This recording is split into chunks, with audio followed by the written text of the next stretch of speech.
আজ শুক্রবার লাঞ্চে আপনাদের ভাইয়ার জন্য কি খাবার ছিল তার একটি ভিডিও নিয়ে চলে এসেছি। আপনাদের ভাইয়ার ছুটির দিন শুক্রবারে না, তার ছুটির দিন হচ্ছে সোমবারে, তাই এই শুক্রবারেও তাকে আমার খাবার দিতে হয়। দুপুরে অবশ্যই ভাত তো থাকতেই হবে, তাই ভাত দিয়ে দিয়েছি। এবারে দিয়ে দিচ্ছি পাতলা ডাল।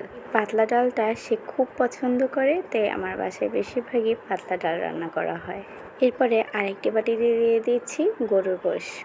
আজকে কোনো ভাজি আইটেম দেব না, কারণ পাতলা ডাল, গরুর গোশ আর সাদা ভাত সে খুব পছন্দ করে। এই দুটা হলেই তার হয়ে যায়, তাই আর এক্সট্রা করে কোনো ভাজি বানানো লাগেনি আমার। আর বিকেলের নাস্তার জন্য দিয়ে দিয়েছি তরমুজ। এখানে একটা তরমুজ আমি দিতে পারছিলাম না, তাই সে আমাকে হেল্প করছিল যে এভাবে দিয়ে দাও, তাহলেই তুমি এটা দিতে পারবে। তা আমি তাকে জোর করে বেশি খাবার দিতে চাই, কারণ ভালোবেসে, কিন্তু সে অনেক বকাঝকা করে বাসায় এসে যে এত ভাত দিয়েছো কেন, এত তরকারি দিয়েছো কেন, খেয়ে মোটা হয়ে যাচ্ছি, কিচ্ছু বোঝো না, কাজ করতে কষ্ট হয়, সিঁড়ি দিয়ে ওঠানামা করতে কষ্ট হয়, বিভিন্ন ধরনের কথা বলে।